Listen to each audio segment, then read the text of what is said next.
warahmatullahi wabarakatuh. Waalaikumsalam warahmatullahi wabarakatuh. Alhamdulillah. Innal hamdalillah nahmaduhu wa nasta'inuhu wa nastaghfiruhu wa na'udzu billahi min shururi anfusina wa min sayyiati a'malina. Man yahdihillahu fala mudilla lahu wa man yudlil fala hadiya lahu. Wa ashhadu an la ilaha illallah wahdahu la syarika lahu. Wa ashhadu anna Muhammadan abduhu wa rasuluh. Amma ba'd, fa inna khairal hadisi kitabullah wa khairal hadi hadi Muhammadin sallallahu alaihi wasallam wa syarral umuri muhdatsatuha wa kullu muhdatsatin bid'ah wa kullu bid'atin dalalah wa kullu dalalatin finnar. Rabbi shrah li sadri wa yassir li amri wahlul 'uqdatam min lisani yafqahu qawli. Alhamdulillahilladzi hadana li hadza wa ma kunna linahtadiya laula an hadana Allah. Muhtaram hazirin, আল্লাহর অশেষ মেহেরবানি যে আল্লাহর ঘরে আমাদের সপ্তাহে 2 দিন যে তাফসীর হয়, সেই তাফসীর, কোরআনের তাফসীর শোনার জন্য আল্লাহ আপনাকে, আমাকে, আমার মা বোনদেরকে যে আনছেন, এটা বহুত বড় আল্লাহর মেহেরবানি। আল্লাহ আমাদেরকে মেহেরবানি কইরা আল্লাহর কথাগুলো শোনার জন্য উপযুক্ত মনে কইরা আল্লাহ আনছেন, ভালোবাসা আনছেন। সেই জন্য রব্বে করিমের দরবারে দিল থেকে জবান খুলে দিয়ে জোরে সোরে সবাই কালেমায়ে শুকর আদায় করি। সবাই বলি আলহামদুলিল্লাহ। আমরা সূরা নিসার 110 পর্যন্ত শেষ করছি তাফসীর, আজকে 111। আউযু বিল্লাহি মিনাশ শাইতানির রাজীম। বিসমিল্লাহির রহমানির রহিম। ومن يكسب إثما فإنما يكسبه على نفسه وكان الله عليما حكيما। 111 নম্বর আয়াত আল্লাহ বলেন ومن يكسب إثما فإنما يكسبه على نفسه। ومن يكسب, যে অর্জন করে, ইসমা গুনাহ, যে গুনাহ কামাই করছে, ফাইন্নামা ইয়াকসিবুহু আলা নাফসি, প্রকৃতপক্ষে এই গুনাহ সে তো নিজের বিরুদ্ধেই তা কামাই করে, এর শাস্তি তো পাওয়া লাগবে। নিজের বিরুদ্ধেই কামাই করছে, পাপ কাজগুলা করছে, গুনাহর কাজ করছে নিজের বিরুদ্ধে। ওয়া কানা আল্লাহু আলিমান হাকীমা, আর আল্লাহ হচ্ছেন সব কিছু জানেন, হিকমতে পরিপূর্ণ, প্রজ্ঞাময়।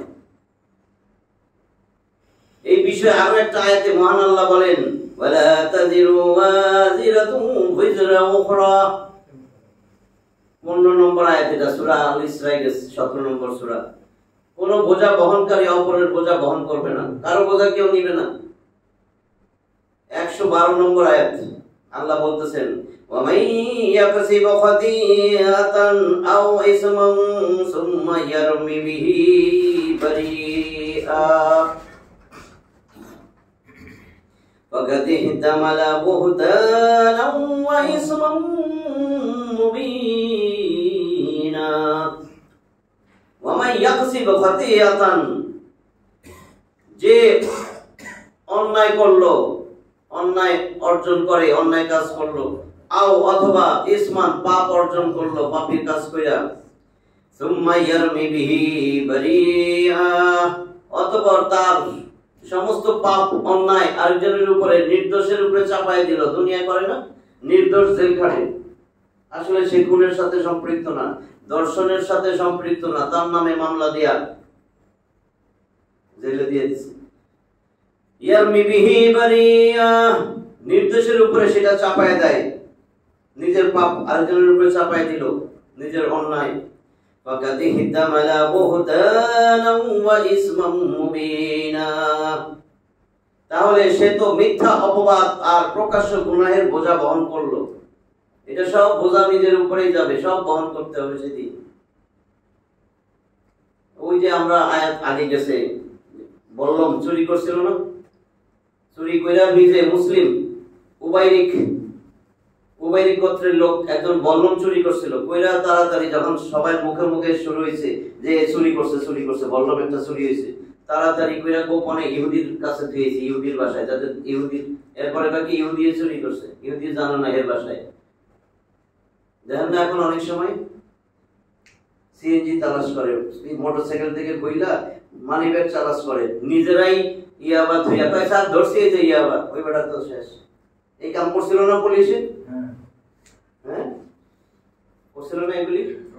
কত নিরীহ মানুষগুলার এই ফেন্সিডিল, স্কুলের ছেলে পেলে কয় ব্যাগের ভিতরে স্যার ফেন্সিডিল পাইছি, সব ঘটনা সাজানো।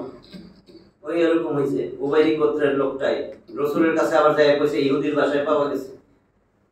রসুল বুঝে নাই, গায়েব তো জানতো না, ওইটা ইহুদিরই চোর সাব্যস্ত কইরা দিবে। আল্লাহ তো নবীদের বাসায় দেন, ওহী নাযিল হইছে না যে হে নবী চুরি তো ওই যে ইহুদি করেনি, ওইটাই।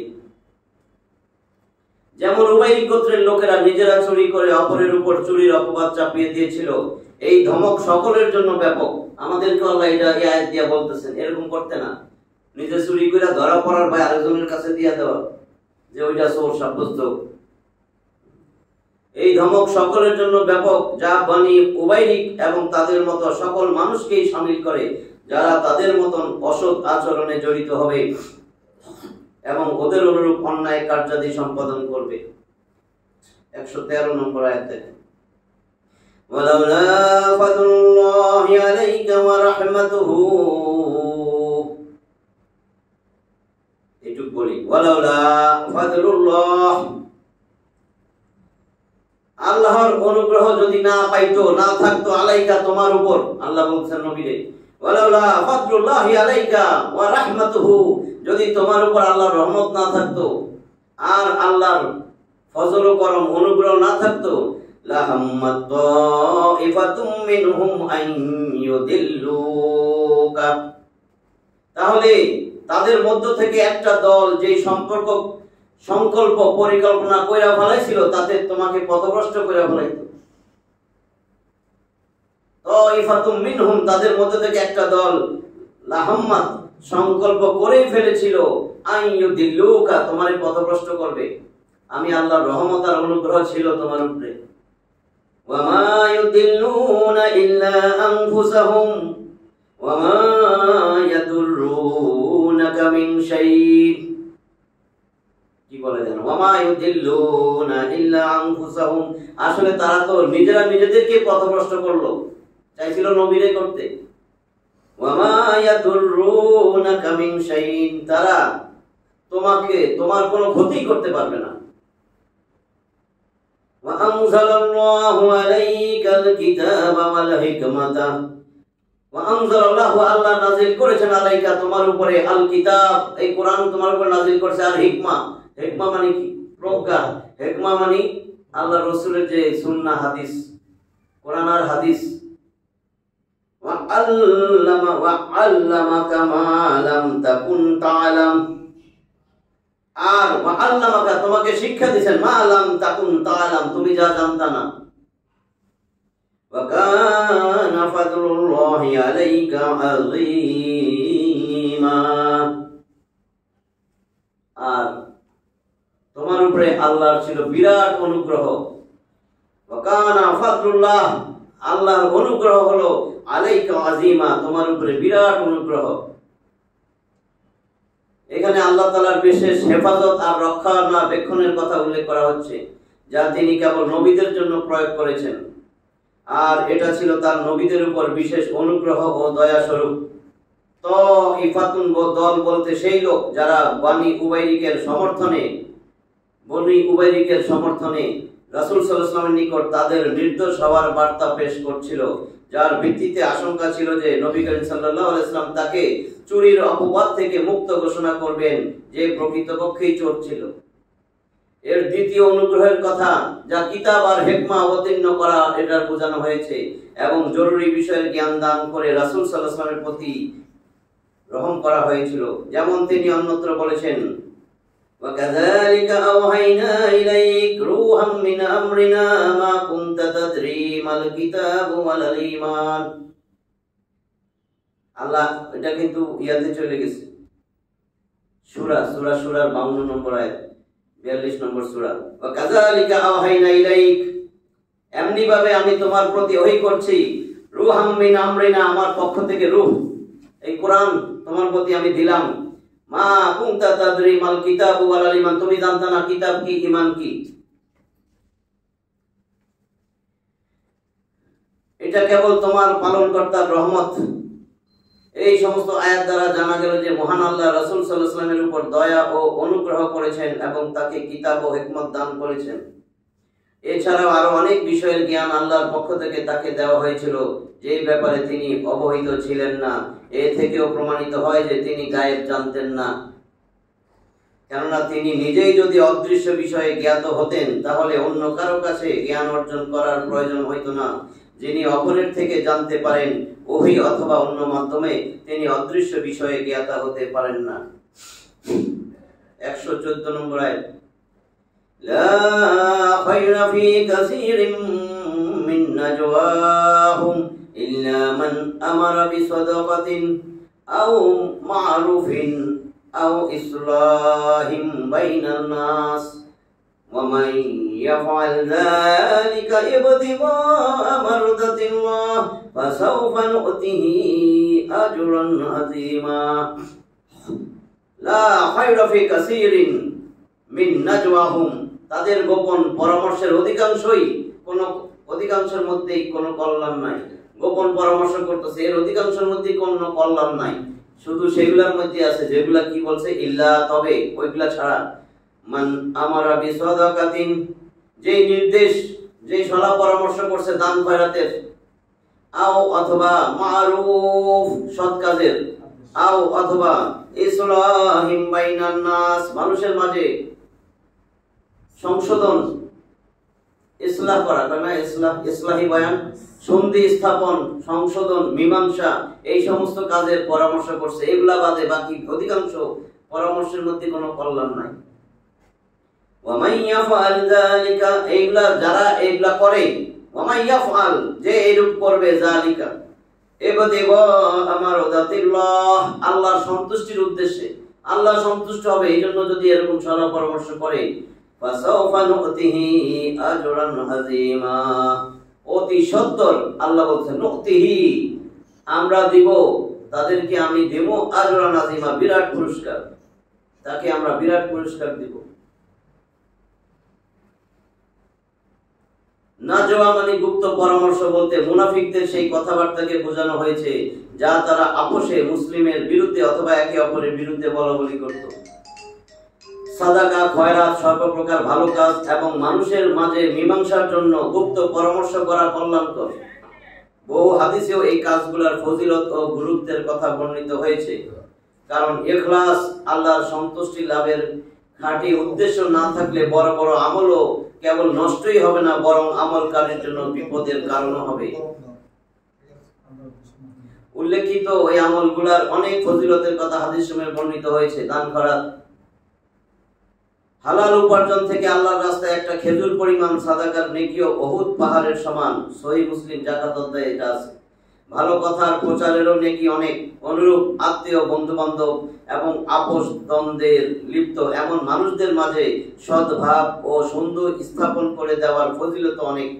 একটা হাদিসে তো এই কাজকে নফল নামাজ, নফল রোজা এবং নফল সাদাকা খয়রাত থেকে উত্তম বলা হয়েছে।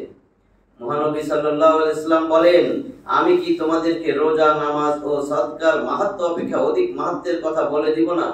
সকলে বলল, অবশ্যই হে আল্লাহর রাসূল। তিনি বললেন, আপোষে সদ্ভাব স্থাপন করা, আর আপোষের সদ্ভাব নষ্ট হয় হলো সর্বনাশী। আবু দাউদ, তিরমিজি, মুসনাদে আহমদের হাদিস। এমনকি সন্ধি স্থাপনকারীদেরকে প্রয়োজন বোধে, ভালো করে শুনেন, এই দুইজনের গন্ডগোল, দুইজনের মধ্যে মিলাই দেওয়ার জন্য মিথ্যা বলতে পারবেন এই জায়গায়, এমন কিছু বললেন সে খুশি হয়ে যাবে, তবে আল্লাহ ওটা তো ভালো মানুষ ছিল। সন্ধি স্থাপনকারীদের প্রয়োজন বোধে মিথ্যা বলার অনুমতি দেওয়া হয়েছে, যাতে একজনকে অপরজনের নিকট করার জন্য উদ্দেশ্যমূলক মিথ্যা বলার প্রয়োজন হলে সেই ব্যাপারে যেন কোনো দ্বিধা না করে। সেই ব্যক্তি মিথ্যুক নয় যে মানুষের মাঝে মীমাংসা করার জন্য ভালো কথার প্রচার করে অথবা ভালো কথা বলে বেড়ায়। বুখারী মুসলিম। এবার 115 নম্বরটা খেয়াল করে।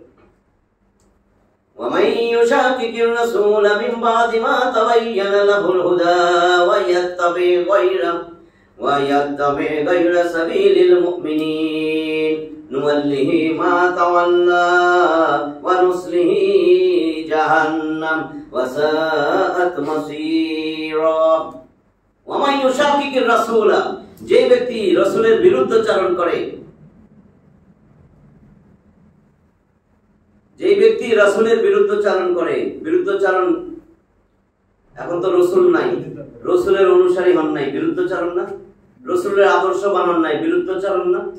বুঝছেন কি না? আপনাদের কাছে রাসূলের আদর্শের সৈনিক বলেন, আপনি মানুষের কাছে বলেন ভাই রাসূলের আদর্শের নিচে আসেন, রাসূলকে আদর্শ বানান, একবার পায়ের নখ থেকে মাথার চুল পর্যন্ত রাসূলকে ভালোবাসেন, রাসূলের আদর্শ অনুযায়ী চলেন।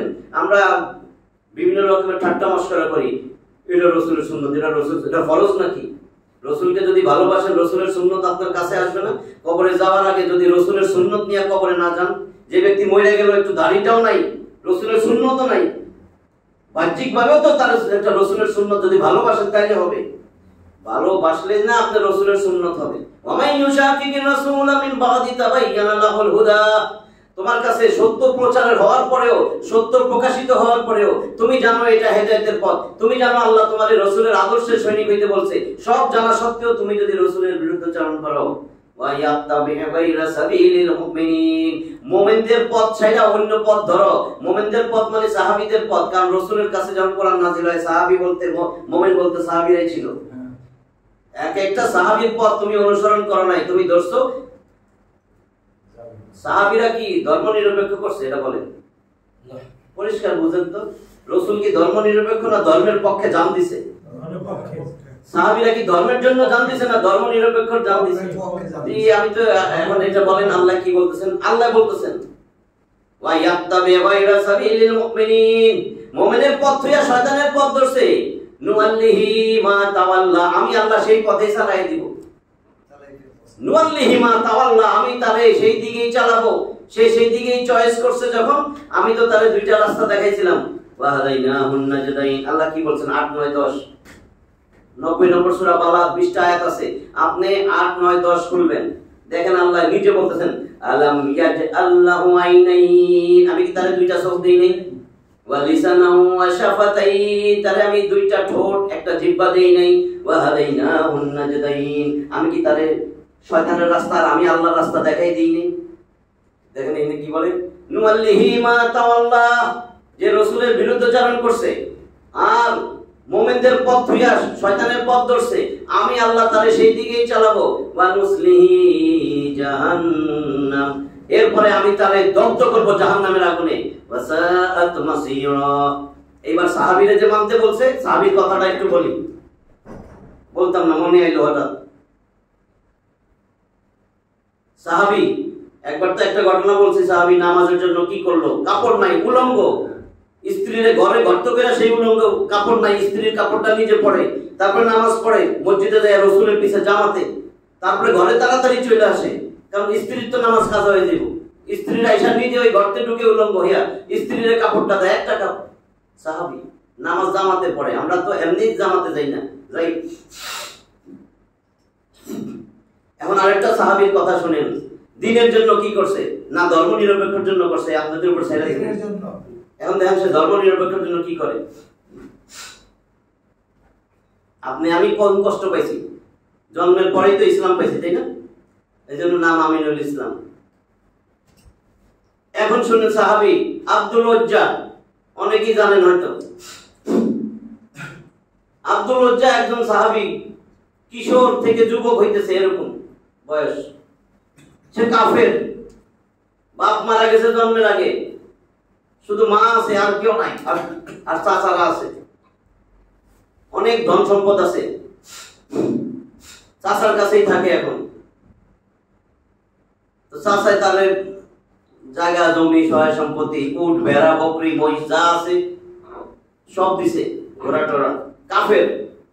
এই ছেলেটা যখন কিশোর থেকে যুবক হইতেছে, এই সময় সে দেখে মক্কায় সবচেয়ে ভালো মানুষ আল্লাহ রসুল, সবচেয়ে ভালো, কি সবচেয়ে ভালো, এর পিছে সবাই লাগছে, এর মারে, সেজদা দেয়, নামাজে যায়, এর দাড়ি বড়ি এর উপরে দেয়, গলা চিপ দিয়া ধরছে, ও খালি কষ্ট পায়, কিন্তু সে তো কাফের, খালি কষ্ট পায়।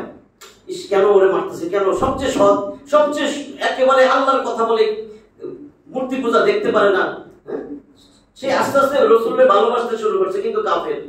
সেজন্য দূরের থেকে দেখে আর কান্দে, কিন্তু আগে যায় না, সে তো কাফের। সে আগে যায় তো কাফেরের মাইর খেল।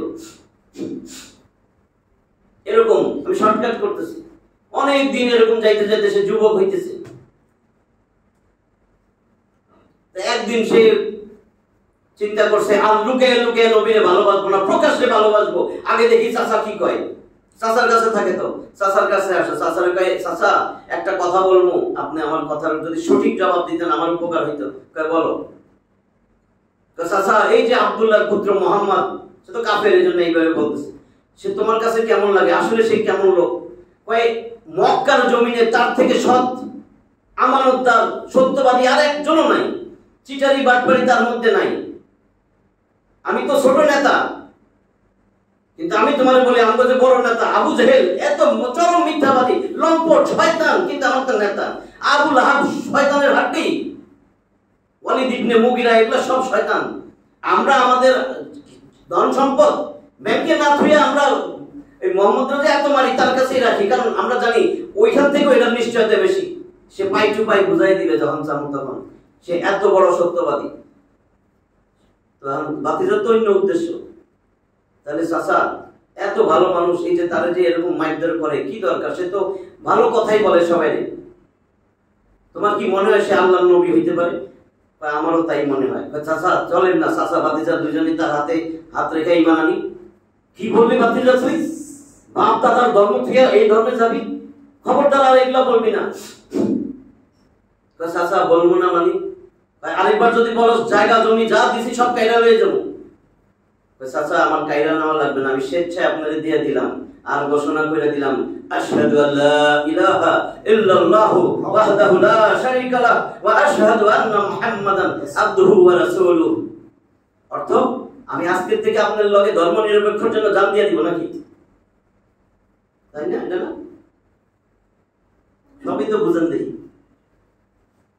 ধর্ম নিরপেক্ষর পক্ষে না ধর্মের পক্ষে। এখন সে চাচার লগে শত্রুতামি করতেছে। চাচা চাচা কি? কাফের, কাফের। আর এই ধর্মের পক্ষে, ইসলামের পক্ষে। এখনো রসুলের পায় নাই, হাত দিয়া কলমা পড়বে।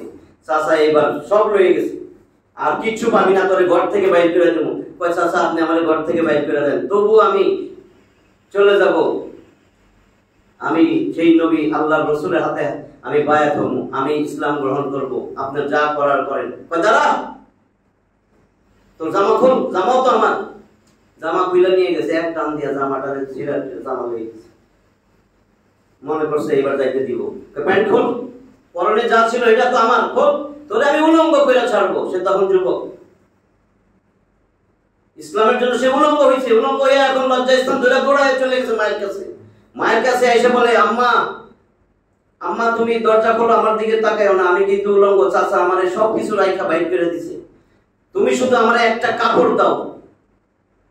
মা একটা মোটা চাদরের মতন কম্বল, একটা কম্বল ছুঁড়ে দিছে এক টুকরা, সেই ডারে ছিঁড়া দুই টুকরা করে একটা গায়ে দিছে, একটা তার লজ্জাস্থান ডাকছে। এরপরে বলে, মা আমি ইসলামের নবী আব্দুল্লাহর পুত্র মুহাম্মদের ধর্ম আমি কবুল করব, আমি তার কাছে চলে যাব। আম্মা, মা কয়, আমার তো তুই ছাড়া কেউ নাই, তুই মায়ের ভালোবাসিস না? মা তোমারে ভালোবাসি, কিন্তু তুমি কষ্ট পাইলেও তোমার থেকে আমি আল্লাহর রাসূলকে বেশি ভালোবাসি, আমি তার কাছে চলে যাব। মক্কার গলিতে গলিতে খুঁজে পায় না, খুঁজে পাইতেছে না। সবাই জিজ্ঞেস করে, কি ওজ্জা? ওজ্জা, আব্দুল ওজ্জা। আব্দ মানে তো গোলাম, ওজ্জা মানে মূর্তির গোলাম। ওজ্জা ছিল না লাত, ওজ্জা, মানাত, হবল, নায়লা, এগুলো মূর্তির নাম। তার নাম রাখা হয়েছিল মূর্তির গোলাম।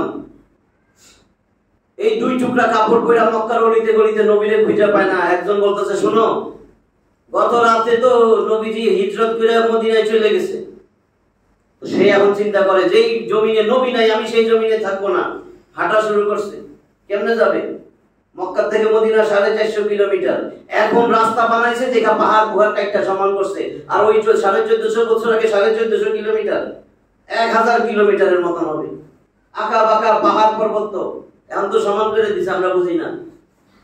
না খাইয়া না দেয়া রাত দিন হাঁটতে হাঁটতে সে যায় মদিনায় পড়ছে। সংক্ষিপ্ত করে দিতেছে, সে ছিল অধিবাসী মক্কা আর মদিনার মাঝখানে একটা জায়গায় চলে গেছে, পড়ছে। যখন পড়ছে মদিনায় যায় দেখে একেবারে যাইয়া রসুলের দরজার সামনে যায় দাঁড়াইছে, দাঁড়াইয়া কড়া নাড়তেছে। রসুল সাল্লাল্লাহু আলাইহি ওয়াসাল্লাম বাইরে এসে দেখে একটা এরকম জীর্ণ শীর্ণ কালা, বোঝা গেছে কয়েকদিন না খাওয়া চেহারা, দেখা যায় না এতদিন হাইটাও।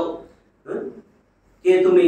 আমি আব্দুল লজ্জা, আমি আপনার মহব্বতে আপনার ভালোবাসায় আমি সব ছাইরা চলে আসছি। সব ঘটনা কইছে। চাচার কাছে থাকতো, বাপ নাই, মায়ের থেকে কাপড় নিয়েছে, উলঙ্গ অবস্থায় ছিল। নবীজি যখন কাইদে দিছে, নবী যে ইসলামের জন্য এইটুক যুবক যুবক আমরা বুড়া হইয়া ধর্ম নিরপেক্ষ যুবক, রসুল ঘরের ভিতরে যায় তার দুইটা জুব্বা আইনা তারে দিছে। এই দুই টুকরা কাপড় মোটা চাদরের মতন, তার নাম হয়েছে জুলবাজাদাইন।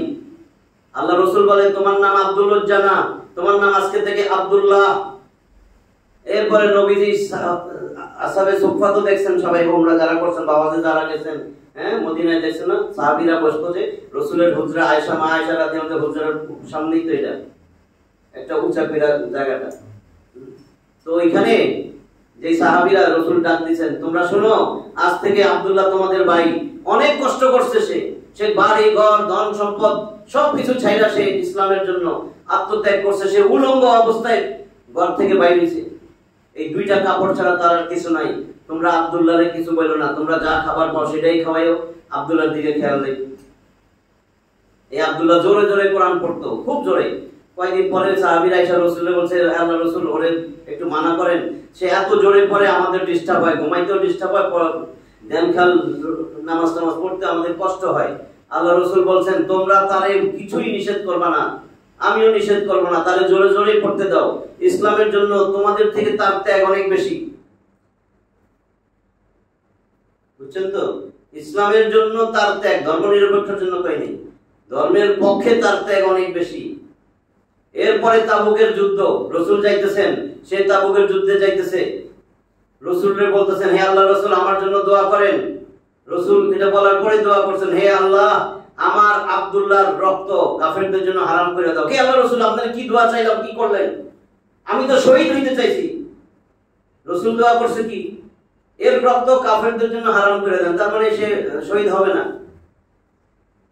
আব্দুল্লাহ এরপরে তোমার মৃত্যু যদি বিছানায় শুয়েও হয়, যদি শহীদি তামান্না কারো থাকে, আমাদেরও যদি কারো শহীদি তামান্না থাকে যে ইসলামের জন্য জান দিয়ে দিব, এই তামান্না শুধু তামান্নাই থাকলো, বিছানায় মরলেও সে শহীদের মর্যাদা পাবে। এরপরে যখন তাবুক প্রান্তর, অনেক কষ্ট, তৃষ্ণা পিপাসা, পানি নাই, গরম প্রচন্ড, কারণ মদিনা থেকে প্রায় 700 কিলোমিটার দূরে তাবুক প্রান্তর। এটা অসুস্থ হয়ে গেছে, জ্বর আসছে, জ্বর। এরপরে যখন তারা বিনা যুদ্ধেই, তো তাবুকের যুদ্ধ কিন্তু কোনো যুদ্ধই হয় নাই, আরো ঘটনা আছে এখানে, মেসক নিয়েও ঘটনা আছে, সময় কম। তারপরে তাবুকের যুদ্ধ জয়ী হইয়া মুসলমানরা জয়ী, রোমানরা ভয় পাইছে। 30,000 সৈন্য ছিল রসুলের সাথে, সবচেয়ে বেশি এই তাবুকের যুদ্ধে। মক্কা বিজয়ের সময়ও ছিল 10,000, আর এই যুদ্ধে গেছে 30,000, আর ওগুলা ছিল 2 লক্ষ রোমান, তাও সাহস পায় নাই। আর এই সময় তার জ্বর, আল্লাহ রসুল বলছে ভালো করে সেবা করো। এরপরে তারা আয়েশা আল্লাহ রসুলের কাছে বলে, আব্দুল্লাহ তো মারা গেছে। রসুল বলছে আমার আব্দুল্লাহর জানাজা আমি পড়াবো, আমি ইমামতি করব। জানাজা পড়ানোর পরে রসুল বলে আমি কবর খুঁড়বো, তাই আমি যে কবর খুঁড়ছে। বলতেছে তোমরা কেউ কবরে নামবা না, আমি আমার আব্দুল্লাহ জন্য কবরে নামবো। রসুল কবরে নামছে। নাইমা এবার বলেন, হেই আমার সাহাবীরা, হে ওমর, হে আবু বকর তুমি আমার ডাইনে আসো, ওমর তুমি আমার বামে আসো। কবরে 3 জন নামছে। হে সাহাবীরা আব্দুল্লাহরে আমার হাতে দাও, আব্দুল্লাহরে হাতে নিছে। আমার দুই হাতের উপর ওর পিঠটা দাও। হে আবু বকর তুমি তার মাথার দিকটা ধরো, হে ওমর তুমি পায়ের দিকটা ধরো। তারপরে রাখতেছে।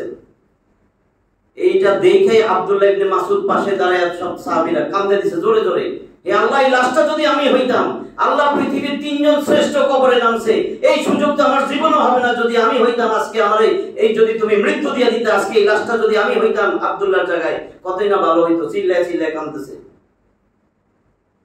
তারপরে তার কবর টবর দিয়া রাসূল এবার বলতেছেন, হে আল্লাহ এতক্ষণ পর্যন্ত আমি আমার আব্দুল্লাহর উপর সন্তুষ্ট ছিলাম, তুমি তার উপর সন্তুষ্ট হয়ে যাও, তারে তুমি ক্ষমা করে দাও আল্লাহ, তুমি তারে জান্নাতবাসী করে দাও। ইসলামের জন্য শেষ পর্যন্ত মৃত্যুবরণ করছে। মা বাপ ভাই বোন সবার থেকে বেশি রাসূলকে ভালোবাসছে। আর আমরা কি করি? ওয়ামাই ইউশাকিকির রাসূল, যে রাসূলের বিরুদ্ধাচরণ করবে, রাসূল তোমার আদর্শ হইতে তোমারে কামড় দেয়, তোমার দিলের মধ্যে ঘৃণা লাগে রাসূলের আদর্শ, হ্যাঁ তুমি সিগারেট কর, বাঙ্গি কর, গাঁজা কর, হুক্কা কর, তুমি আদর্শ বানাইবা, তোমার বিরুদ্ধে কথা বলে তুমি কবে এই ওই দল, সেই ওই দল, সেই দল, সে তো কোরআনের কথা বলছে, তোমার চোখ খুলে দিছে, তোমার খারাপ লাগে কেন? তুমি কিসের নামাজি, কিসের হজ করো, কিসের উমরা করো, তোমার পরিবর্তন হয় না কেন? কবে হবে পরিবর্তন? কবে তোমার পরিবর্তন হবে? বুঝছেন না কথাগুলো? আমি এটার জন্য মিলাইয়া বলছি, এখানে সেটাই লেখা। আপনি এগুলি করেন কেন? আয়াত দিল কেন? আল্লাহ আয়াত দিল কেন? বুঝছেন সাহাবীর ঘটনা, একটা যুবক সাহাবীর ঘটনা। আমরা বয়স হয়ে যাচ্ছে তাও পরিবর্তন হইতে পারি না। হ্যাঁ, মামুর বাড়ির আবদার জান্নাত, অনেক সময় কই না মামুর বাড়ির আবদার, ওখানে জান্নাতে যায় আম গাছ যারা দিবেন ৬-৭টা আম পড়বে, আর জান্নাতের সাথে বসে মামাতো বোন রে আম খাইবেন। এরকম না জান্নাত? অনেক আলেমের কাছে শুনেন না, একবার কালেমা বলছে আল্লাহ জান্নাত পেয়ে যাবে। আপনার অনেক হিন্দু বন্ধু বান্ধব আছে, দেখবেন কালেমা একবার পড়েনি, অনেকবার পড়ছে, আসো না জান্নাত। জান্নাতের এত সহজ জান্নাত না, তাহলে জাহান্নামের মানে লাভ হইছে কি? হেদায়েতের পথ পরিষ্কার হয়ে যাওয়ার পর রাসূল সাল্লাল্লাহু আলাইহি ওয়াসাল্লামের বিরোধিতা এবং মুমিনদের পথ ত্যাগ করে অন্য পথের অনুসরণ করা ইসলাম থেকে খারিজ বলে গণ্য হবে। ইসলাম থেকে খারিজ। রাসূলের বিরুদ্ধাচরণ, রাসূলের আদর্শ না মানাইয়া নামাজ ও হজ যাকাত করতেছেন, আপনি যে ইসলামই নাই জানেন না তো, মরে তো যাবেন। এরকম কেন এখনো তওবা করেন না? তওবা করলে তো সব মাফ, আল্লাহ তো তখন ধরবে যে আমি তো তোরে তওবার সুযোগ দিছিলাম, সেটাও তো করছ না। এবং এই ব্যাপারে জাহান্নামের শাস্তির কথা বলা হয়েছে। দেখেন কার সাথে লাগাইছে, এই যারা রাসূলের বিরুদ্ধাচরণ করতেছো, রাসূলের আদর্শ মানতে পারতেছো না, হ্যাঁ, আবার বলো আমি মুসলিম পরিবারে জন্মগ্রহণ, জাহান্নামের শাস্তি, তোমাদের জন্য শাস্তির কথা বলা হয়েছে। মুমিন বলতে সাহাবায়ে কেরামদেরকে বোঝানো হয়েছে, যারা হলেন সর্বপ্রথম ইসলামের অনুসারী এবং ইসলামী শিক্ষার পরিপূর্ণ নমুনা। এই আয়াতগুলো অবতীর্ণ হওয়ার সময় তারা ব্যতীত অন্য কোন মুমিন বিদ্যমানও ছিলেন না যে তারা লক্ষ্য হতে পারেন। কাজেই রাসূল সাল্লাল্লাহু আলাইহি ওয়াসাল্লামের বিরোধিতা এবং সাহাবাদের পথ ত্যাগ করে অন্য পথের অনুসরণ করা দুটোই প্রকৃতপক্ষে একই জিনিসের নাম। এই জন্য সাহাবায়ে কেরামদের পথ থেকে বিচ্যুতিও কুফরি, কাফের, ভ্রষ্ট।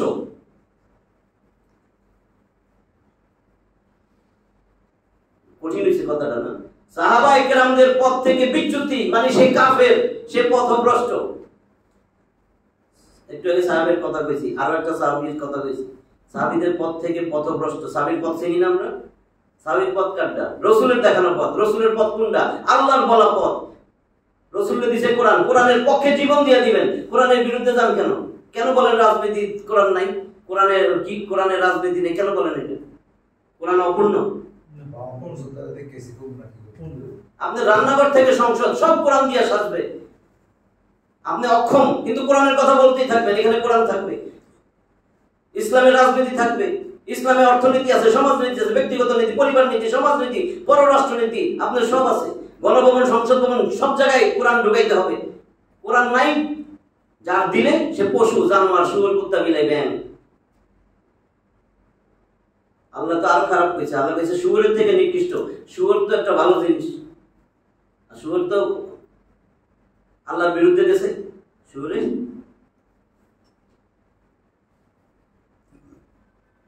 ওইটারে কিন্তু আপনি দেখেন, আমি অনেকবার বলছি, এই যে এখানে যদি এখন একটা বিড়াল নিয়ে বসতো, আমার এই কোরআনের আয়াতগুলো বিড়ালে শুনতো না, আওয়াজ শুনতো না, কিন্তু বিড়াল বুঝতো।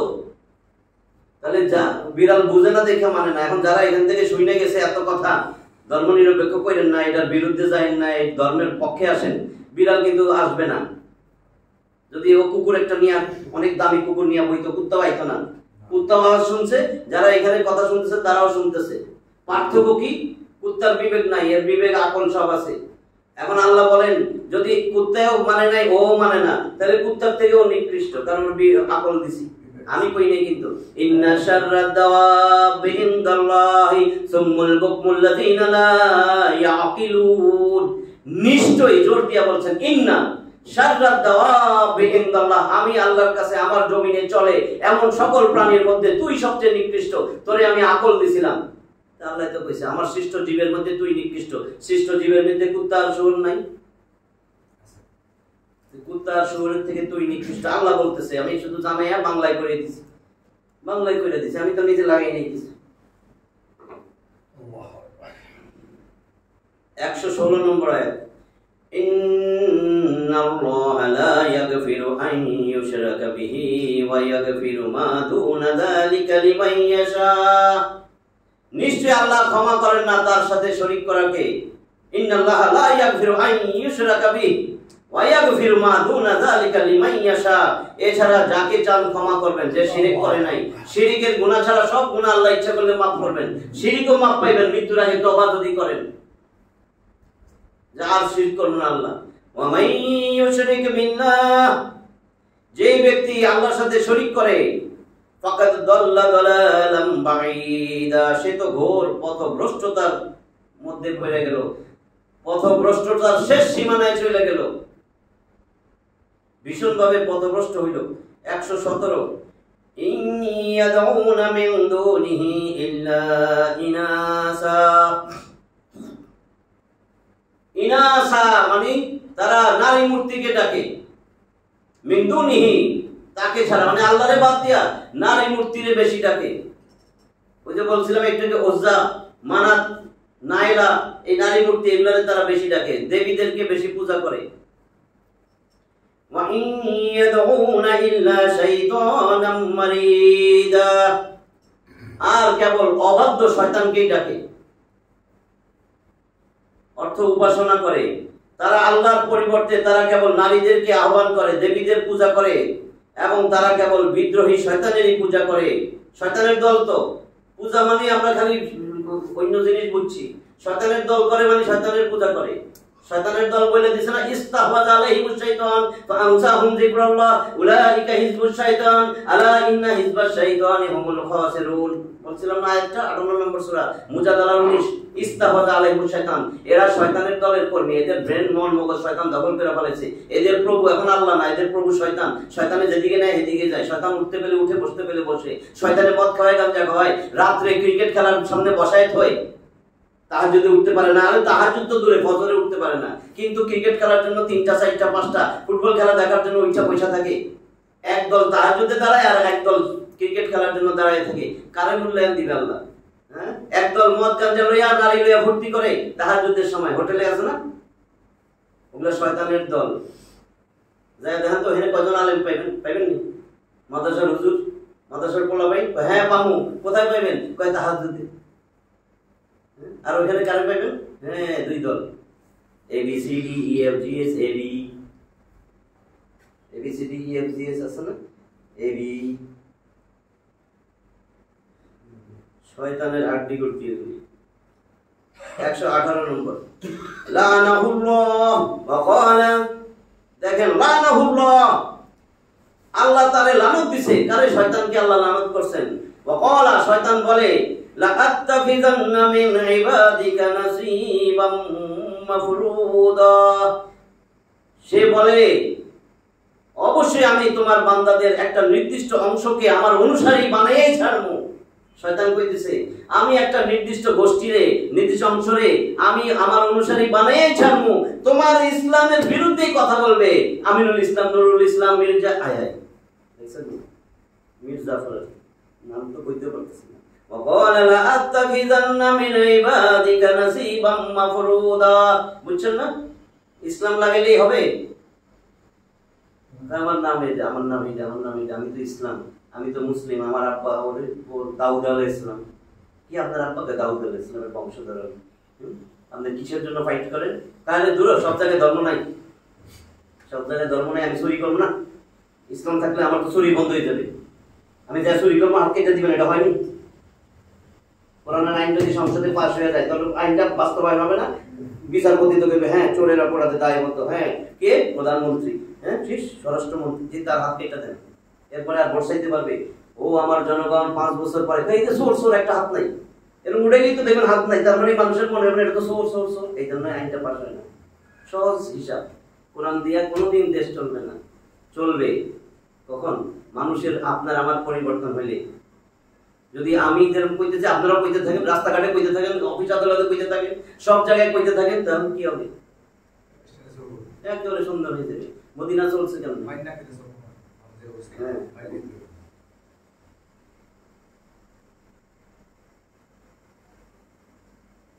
একটা দল একটা গোষ্ঠীর এসে লয়ে যাবে কইছে আমি আপনার অনেক একটা নির্দিষ্ট গোষ্ঠীরে আমি আমার শয়তানের দলের অনুসারী বানিয়ে ফেলাবো। 119 দেখেন কেমনে কইছে সে।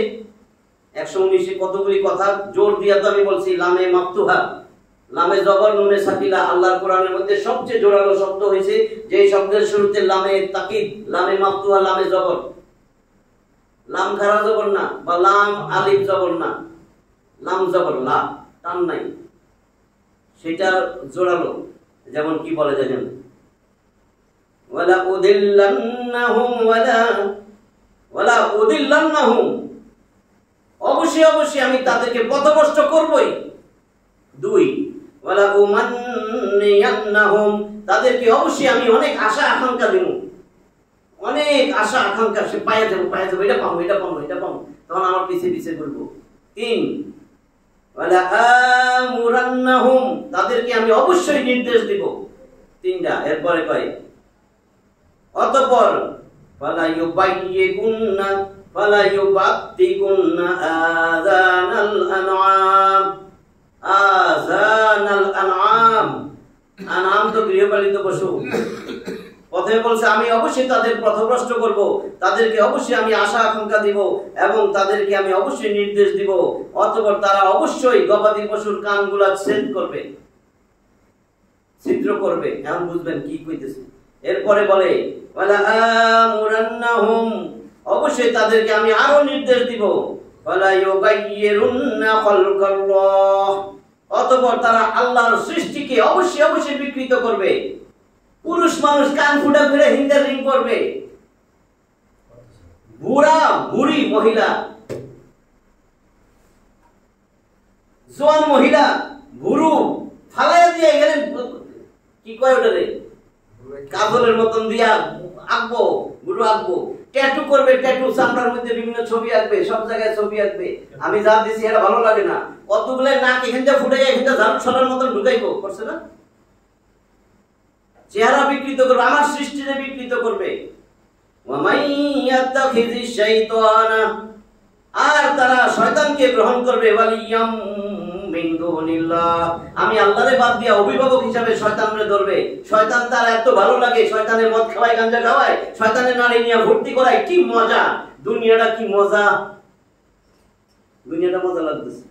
নামাজ পড়তে কষ্ট লাগে, উযু করানো লাগবে, আবার শীতকালে উঠানো লাগবে, এটা করানো লাগবে। আরে কি মজা, মজা না? ভর্তি কি রাখেন এগুলি আমাদের ধর্মের কথা। আমার নেতা এগুলি করে, আমার নেতারে সাপ্লাই দিছে 3টা, আমার দিয়ে দিছে 1টা। মজা। বিদেশি খাইছেন এই বোতল জীবনে চোখে দেখছেন নি? খাইছেন তো খেজুরের রস, এত মজা আমার নেতাই দিছে। আমি সেই নেতার আদর্শের সৈনিক।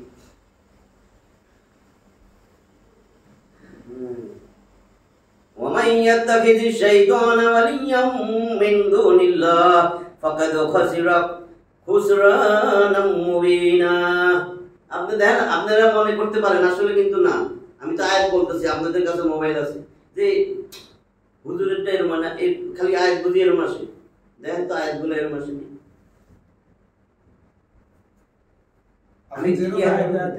তাই না? আমি তো সেটাই বলবো, এটা বাংলায় করতেছি। দেখেন কি বলছে, আল্লাহরে বাদ দিয়া এরা কি করবে? শয়তানকে গ্রহণ করবে। ফাকাদ খাসিরা খুসরানাম মুবিনা।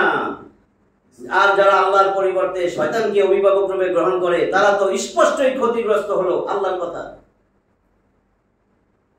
ইয়াঈদুহুম ওয়াদা ইয়াঈদু, তাদের এই ওয়াদা, তাদের ওয়াদা, সে শয়তান তাদেরকে ওয়াদা দেয়, ওয়া ইউমান্নিহিম, এবং তাদেরকে আশা দেয়, ওয়া মা ইয়াঈদুহুম, তাদের কাছে যে ওয়াদা দিছে শয়তানে, ওয়া মা ইয়াঈদুহুমুশ শাইতানু ইল্লা গুরুরা, শয়তানের এই ওয়াদা আসলে প্রতারণা, প্রতারণা ছাড়া কিচ্ছু না।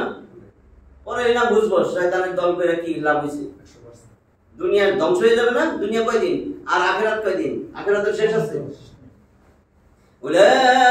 এটা 121, উলাইকা মাওয়াহুম জাহান্নাম, এরাই ওই সকল লোক, ওই শয়তানের অনুসারীগুলা, তারা এই সকল লোক, আল্লাহ কয় এগুলার জন্যই বানাইছি জাহান্নাম, এদের আশ্রয়স্থল হবে জাহান্নাম। ওয়ালা ইয়াজিদুনা আনহা মাহিসা, এবং সেখান থেকে পালানোর কোনো জায়গা নাই, সেখান থেকে নিষ্কৃতির তারা কোনো উপায় পাবে না। আল্লাহ কই দিচ্ছে পাইবেই না, আল্লাহ কই পাইবে না। ওই সময় যাই কইবেন আল্লাহ অ্যারেস্ট করবো আপনাদের, মাইরালুন তাড়াতাড়ি, পাউন না মানে ফলাইতে দেন, হ্যাঁ বুঝলি?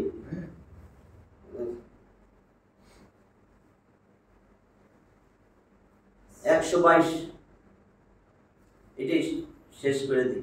والذين آمنوا وعملوا الصالحات سندخلهم جنات تجري من تحتها الأنهار خالدين فيها أبدا وعد الله حقا ومن أصدق من الله قيلا।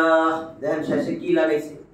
والذين آمنوا وعملوا الصالحات, যারা নেক আমল করবে, সৎ কাজ করবে, ঈমান আনবে, তাদের ঠিকানা আল্লাহ কয় সানুদখিলুহুম, সিন সা বলছিলাম না, সাউফা, এগুলো হলো অতি সত্বর, সানুদখিলুহুম, অতি সত্বর আমি তাদেরকে প্রবেশ করাবো জান্নাত, বহুবচন, জান্নাতুন এক বচন, জান্নাতিন আতুন আতিন বহুবচন বলছিলাম না, তাদেরকে আমি জান্নাত সমূহে প্রবেশ করাবো, তাজরি মিন তাহতিহাল আনহার, যার তলদেশে থাকবে কোটি কোটি, বহুবচন বলছে, নাহরুন এক বচন, নাহরানি দ্বিবচন, আনহার বহুবচন।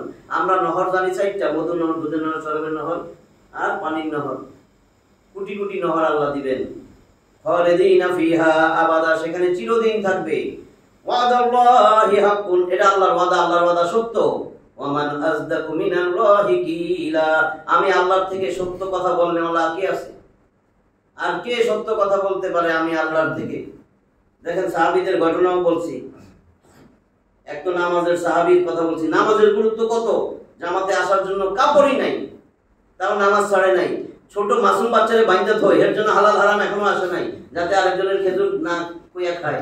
আমরা কি সুদ খাই, ঘুষ খাই, না কইয়া তো দরকার নাই, সুদ ঘুষই খাইতেছি, অথচ বাড়ির মালিক, জায়গা জমির মালিক, বিল্ডিং এর মালিক, বাপ 3 বেলা তো আরো বেশি খায়, বুঝছেন? সুদ খায় না, ঘুষ খায় না,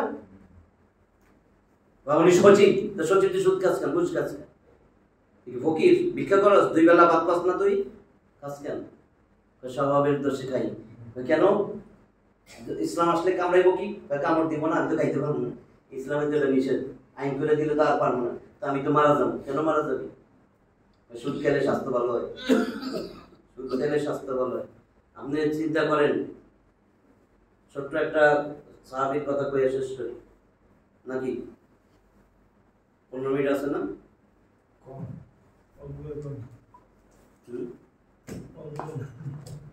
আজকে আমরা 122 পর্যন্ত শেষ করলাম, 111 থেকে 122, 12টা আয়াত হয় না,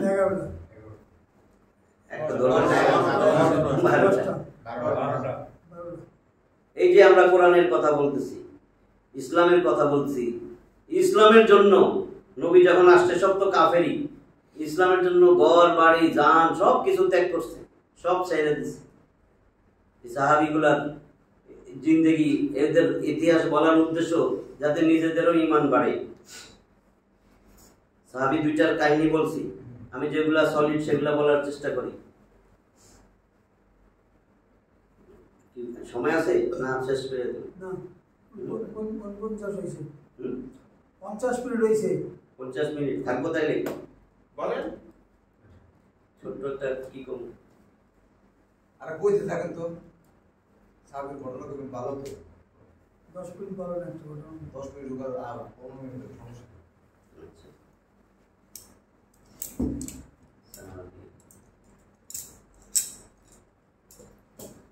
চারটা আয়াতের কথা বললে যেন যেটা পড়াইলেন। আচ্ছা, আমি কোরআনের 4টা আয়াতের কথা বলি, আগে নিজে মিলান। ভালো কথা বলছেন। 74 নম্বর সূরা, সূরা মুদ্দাসির।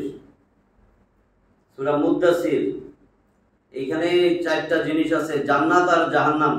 যারা জান্নাতে যাবে তারা আফসোস করবে, আল্লাহ আমার আব্বা আম্মা দাদা দাদি চাচা ভাই বোন এরা তো আমার আগে মারা গেছিল, এদের অবস্থা কই? জান্নাতে তো দেখি না, আমরা একটু দেখতে চাই। আমার বন্ধু বান্ধব একসাথে এক জায়গায় পড়ছি, ব্যবসা বাণিজ্য এক জায়গায় করছি, তাদেরকে তো দেখতেছি না। জান্নাতে সবাই সবাই দেখবে, যখন দেখে নাই তাহলে চিন্তা ভাবনা অবশ্যই মনে জাহান্নামে আছে। তাহলে আল্লাহ কি করবে? জান্নাত জাহান্নাম কাছে আইনা দেখাই দিবে, ওই দেখ এরকম জান্নাত দিয়া তাকায় দেখ, ওই দেখ তোর বন্ধু, তোর ভাই, তোর আপা, তোর মা, ওই যে তোর চাচা, ওই যে তোর ফুফা খালা, দেখ এরা তো জাহান্নামে। এখন চিন্তা করতেছে, আরে পরস্পর কথা বলবে যে তোমরা কেন জাহান্নামে আসলা, তোমরা কেন জাহান্নামে আসলা।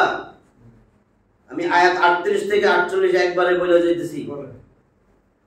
কুল্লু নাফসিন বিমা কাসাবাত রাহিনা। প্রত্যেক ব্যক্তি তার দুনিয়াবী জীবনে যা আমল করতেছে এর জন্য আল্লাহর কাছে দায়বদ্ধ থাকবে। সৎ কাজ করলে সে মাপ পাওয়া যাবে, জান্নাতে চলে যাবে। আর যদি সে দোষী কাজ করে, অসৎ কাজ করে, পাপ কাজ করে, অন্যায় করে, তাহলে সে আল্লাহর কাছে আটকে যাবে, দায়বদ্ধ। রাহিনা মানে বন্ধকি জিনিস যেরকম দেয়, বন্ধকি জিনিস রাখছি, আপনি কিন্তু দায়বদ্ধ, আমরা ফিরাই দিবেন না, আবার আপনার জিনিস দিয়ে দিলে। এরপরে বলতেছেন ইল্লা, তারা ছাড়া আসহাবাল ইয়ামিন, যারা ডান দিকের, যারা ডানপন্থী, বাম দল না, পরিষ্কার। যারা ইয়ামিন মানে ডান দল, যারা ডানপন্থী, যারা কোরআন সুন্নাহ রাসূলের চিনে, কোরআন চিনে, আল্লাহর দল, তারা ছাড়া বাকি সবগুলো আল্লাহর কাছে ধরা খাবে। এরা কোথায় থাকবে? ফি জান্নাতিন ইয়াতাসাআলুন, এরা থাকবে জান্নাতে। এরা জিজ্ঞাসা করবে আনিল মুজরিমিন, ওই জাহান্নামীদের দেখে দেখে জাহান্নামীদেরকে জিজ্ঞাসা করবে মা সালাকাকুম ফি সাকার, কি রে জাহান্নামে আসলি কেন, কিসে তোদেরকে জাহান্নামে আনলো? আল্লাহ মিলাই দিছে, জাহান্নামে দেখতেছে। এখন যে জিগাই, ও দোস্ত, ও ভাই, ও বোন, আরে আব্বা আপনি জাহান্নামে আসলেন কেন? এখন এরা উত্তর দিবে, উত্তরগুলো শুনেন। ক্বালু, তারা বলবে 1 নম্বর লাম নাকু মিনাল মুসাল্লিন, আমরা তো মুসল্লি ছিলাম না, যারা নামাজ পড়তো তাদের অন্তর্ভুক্ত ছিলাম না। আজান দিলেই সব কাজ বন্ধ করে দিয়া জামাতে ছুটতো পুরুষগুলা, আর নারীরা যায় নামাজ বিছায়া নামাজে দাঁড়ায় যাইতো, কইতো না দাঁড়াও ডাইলটা নামায় লই, ডাইলটা বাগার দিয়া লই, একটু রান্নাটা শেষ করে লই, আরে কাজকে বলো আমার নামাজ আছে, নামাজকে বললো না আমার কাজ আছে। সময় মতো নামাজ পড়তো, জোহরের নামাজটা আসরের একটু আগে দৌড় দিয়া যায় পড়তো না, বুঝছেন তো? নামাজে উদাসীন ছিল না। এটা কিন্তু আপনার সূরা মাউনে বলছি, আবার 107-এ, নামাজের প্রতি উদাসীন ছিল না। তারপরে সে কি বলবে? 1 ক্বালু লাম নাকু মিনাল মুসাল্লিন, আমরা মুসল্লি ছিলাম না। আর 2 ওয়া লাম নাকু নুতঈমুল মিসকিন, আমরা তো মিসকিন গরিব অসহায়রে খাবার দিতাম না, দূর দূর করে তারাই দিতাম, আইলে কইতাম প্রতিদিন আসে, এটা ব্যবসা ধরছে, এটা ব্যবসা করে, খামাখা কয় খাবার নাই, এটা নাই সেটা নাই, ব্যবসা করে। আপনার এত কিছু দেখার দরকার নাই তো, আপনি যে একজনের কাছে হাত পাতেন তো পারবেন, তো সে হাত পাততেছে, তার মানে কি? তার নাই দেখি তো হাত পাতে। 2 3 নাম্বার ওয়া কুননা নাখুদু মা'আল খাইদিন, তারা বলবে আমরা তো ছিলাম নাখুদু মা'আল খাইদিন। নাখুদু মানে অনর্থক বেহুদা কথাবার্তা পছন্দ যারা করে তাদের কথা বলতেছে। আর মা'আল খাইদিন, যারা অনর্থক পাপ সমালোচনা করে মানুষ। দেখেন না, আসরের নামাজ চলতেছে, দোকানে মানুষ বসে থাকে না, নামাজ চলতেছে কিন্তু দোকানে, চায়ের দোকানে বইয়া গল্প করতেছে, অমুকের দোষ অমুকের দোষ, নিজে অনেক ভালো, এই বই বেড়ার বউ কি করছে, ওই বেটার সাথে স্ত্রীর সম্পর্ক ভালো না, ও শ্বশুরের লগে শালার সম্পর্ক ভালো না, এই ধরনের সমালোচনা। ওই বেটা চোর বদমাইশ, অফিসে ঘুষ খায় সুদ খায়, সমালোচনা করতেছে। আরেকজন যাইয়া তাল দিতেছে এখন নামাজ প্রিয়া বেহুদা, এদের সাথে যে আনন্দ পাইতেছে, এটারে বলে নাখুদু। আমরা তো সমালোচনাকারীদের সাথে যে হইতাম, আনন্দ পাইতাম, যারা সমালোচনা করে তাদের সাথী হইতাম। এটাই বলছেন ওয়া কুননা নাখুদু মা'আল খাইদিন, 4 নাম্বার আর কি করতাম, ওয়া কুননা নুকাজ্জিবু বিয়াউমিদ্দিন, মৃত্যুর পরে যে একদিন শেষ বিচার, আল্লাহর কাছে দাঁড়াইতে হবে, এটা ভুলে গেছিলাম। এই জন্য আল্লাহর দল করতে পারি নাই, এই জন্য রসুলের ভালোবাসতে পারি নাই, কোরআনের বিপক্ষে কথা কইছি। কেন? কারণ আরে দূর মারার পরে কেউ ফিরাইছেনি, এ কোগা এগুলি কই বই আখেরাত আছে, এটা আছে, দেখা থাকলে দেখা দেব না, আগে দুনিয়াটা কামাই করে লই। এই দল করলে আমি এখানে মিয়া দোকান দিতে পারবো, বুক খুলে চলতে পারবো, এলাকায় আমি আরো মানুষের, গরিব মানুষের জায়গা জমি দখল করতে পারবো, আমার ক্ষমতা আছে। এগুলাই না করে, কি করে? আর আমার 4টা দোকান আছে, আরেকটা লইতে পারবো, আমার দল ক্ষমতা আইছে। পরে মরে যায়। মরার পরে কি হবে? মরার পরে যদি আপনি আল্লাহ রসুলের দলে যান, কাজ হবে? বিসমিল্লাহি ওয়া আলা মিল্লাতি রাসূলিল্লাহ। আল্লাহ সারা জীবন রসুলের দল করছে, এই যে কবরে শোয়াইলাম, কি কয় এটা? আখেরাতের প্রথম গাড়ি, আখেরাতের প্রথম গাড়ি। মরার পরে আপনি আখেরাত, আপনার কবরে ধুইয়া চলে আসছে ছেলে মেয়ে, সবাই ছেলে মেয়ে আসছে, আর ওদিকে ফেরেশতা নামতেছে। আপনার ছেলে মেয়ে ঘরে আসছে, আর ওই কবরের মধ্যে ফেরেশতা আসছে। ভালো করে শুনেন, এখন আপনি সব ধুইয়া গেছেন গা। আপনি যদি নারী হন, আপনার নাক ফুল কান ফুলও খুলে ফেলায়, শাড়ি কাপড় যা আছে সব খুলে ফেলায়, তাই না? আর যদি পুরুষ হন, হাতের আংটি, ঘড়ি, মানি ব্যাগ, মোবাইল সব ঘরে থাকে না? এখন যদি কেউ রিং দেয়, ধরতে পারবেন? আপনারে কি করে? যাই একেবারে ধুইয়া মাটি চাপা দিয়া পোলাপাইন আইছে ঘরে, আর ফেরেশতা আইছে আপনার কবরে। ফেরেশতা আপনার এখন জিজ্ঞাসাবাদ করা শুরু করবে, আর ছেলে পেলেরাও জিজ্ঞাসাবাদ করতেছে, কে কতটুক পাবি? এই যে আমি বড় ভাই ভাগ করতেছি, ওদিকে কিন্তু পিটাপিটি শুরু হয়েছে, আর এদিকে ভাগাভাগি শুরু হয়েছে। দারুণ জিনিস কিন্তু। কার জন্য সময় নষ্ট করছিলেন? কার জন্য এগুলি করছিলেন? ওইখানে কি যাবে? আপনার ছেলে মেয়ে বউ বাচ্চা, নাকি আমল? কি আমলটা বানাইছিলেন?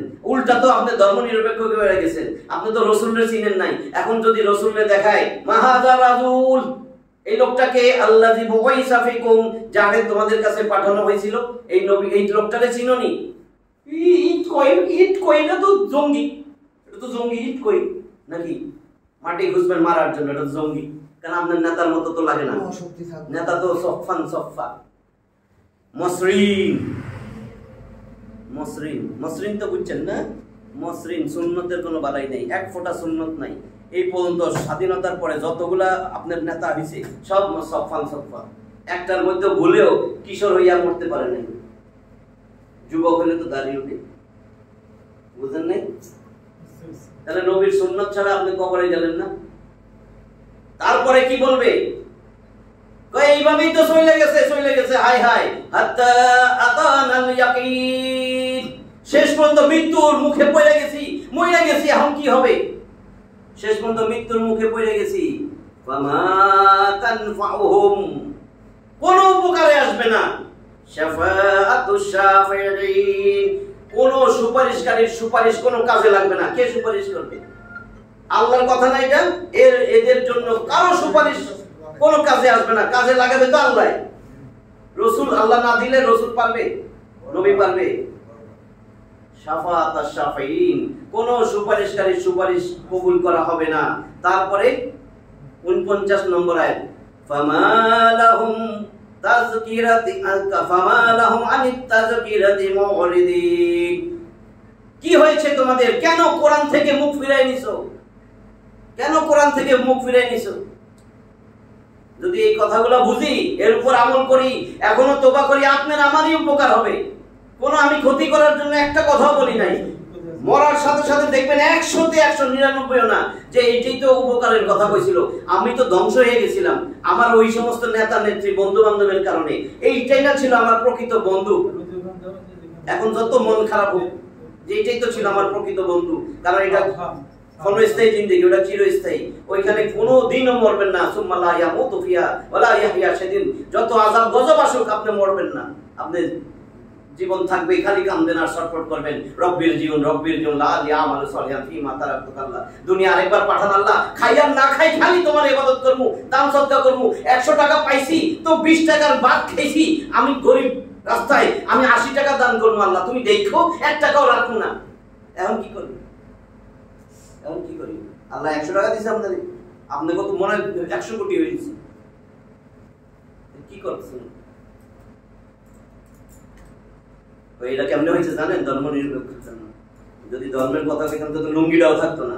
আল্লাহ আমাদের বুঝার তৌফিক দান করেন। আখিরু দাওয়ানা আলহামদুলিল্লাহি রাব্বিল আলামিন। বন্ধ করো। যেটা বন্ধ করে দাও।